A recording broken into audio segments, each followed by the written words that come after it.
What is up, everybody? Solomon here. I hope you guys are all having a fantastic day. This is going to kind of be a little bit of a different video, a bit of a round robin here. And at the end, I wanted to go over this Missouri report that I found on SlideShare this morning. Basically, there's a lot of contributors into this report, and maybe there's some assets in there that you may want to take a look into, based on what some of the people that are compiling the report have held and whatnot. And there's always really good. Maybe not things to actually take without a grain of salt, but assets that may be mentioned in these long reports. It's like a 160-page report that may provide valuable research mechanisms for you guys. I shared that with my Patreon, so I'll share it with you guys here as well. I found this very interesting today. So Fireblocks is now supporting Songbird, and Fireblocks, in my opinion, you can even look at who's involved in this. Former U.S. SEC chairman brings high-level market and regulatory expertise to Fireblocks advisory board. That should pretty much tell you all that you need to know. You don't have to like it, but they've got a monster team and they've got a monster platform. Obviously, no coin, but a lot of assets involved. So I would recommend looking into Fireblocks, certainly. But Songbird is now going to be supported through Fireblocks. So thrilled to be launching support for Songbird. Fireblocks users can now store and transfer the native token Songbird on the Fireblocks network. So essentially, this gives institutional grade access into Songbird as well, which is great because this is alluding to the fact that when Flare does launch, if it launches successfully, which I believe that it will, and it's going to be through a lot of these mechanisms through Songbird, that Flare will also be given institutional grade access for a lot of different platforms. I would imagine Fireblocks would probably be one of those based on the fact that they're already going to be supporting Songbird. So you can go ahead and read this. I'll post this for you guys. Obviously, I just stated that Jay Clayton is an advisor to Fireblocks as well. And again, a little bit of a different video. I'm going to kind of do a round robin here. Russia's largest bank introduces first blockchain-focused exchange-traded fund in the country. Now, this is Sberbank. So they are basically releasing, while they're tracking this Sber blockchain economy index, which includes crypto asset and mining companies. So we've done videos on Russia in the very recent past. Given the fact that the Central Bank of Russia, as I stated probably a week and a half ago, I found that document stating that not only just RippleNet being tested, but XRP being tested within the Central Bank of Russia. This is mBridge, and this is through Bank of Thailand, Bank for International Settlements Innovation Hub is presenting this. This is Bank of Thailand, Central Bank of the UAE, Digital Currency Institute for the People's Bank of China, Hong Kong Monetary Authority as well.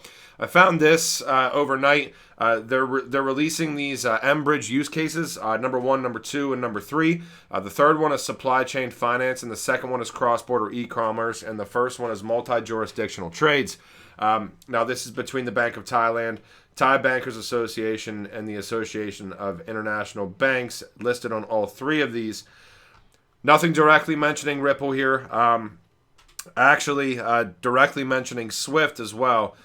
Trading companies, at least within multi-jurisdictional trades, receive payment from Hong Kong clients via Swift and then convert part of the received amount into Thai baht for domestic working capital and keep the remainder as FX for future payments to avoid foreign exchange loss.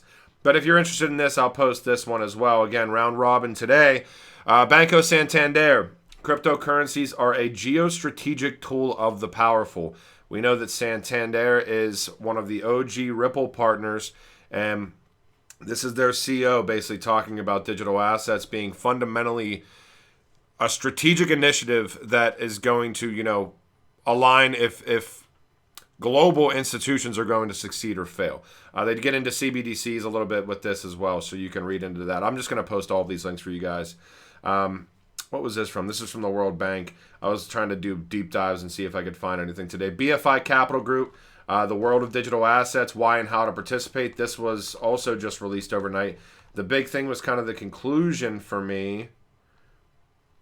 In our view, and we always see similar rhetoric on a daily basis here, and this just should in my opinion, if you kind of zoom out and look at the bigger picture as far as where we're going, depending on what assets you're holding and depending on the research that you've done in those assets and the institutions involved and the partnerships and everything else, this is a long game. I mean, we're going to see crazy ROI percentage gains in assets on a market by market cycle basis.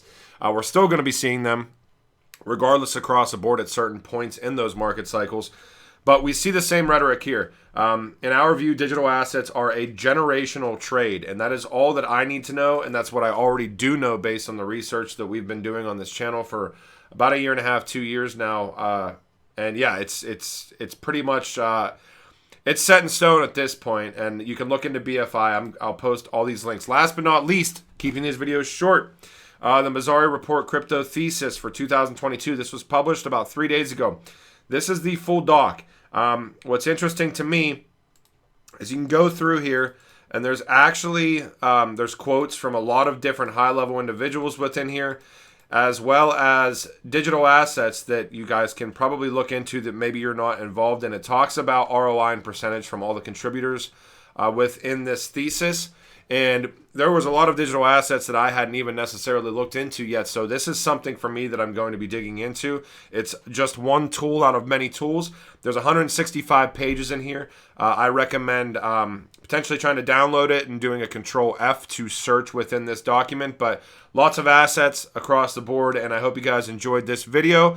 If there's news to present on New Year's Eve, which is my time, New Year's Eve, tomorrow, I will certainly do so. If not, I wish you and your families a very, very, very happy and healthy New Year. I will talk to you guys tomorrow if there is news. Later.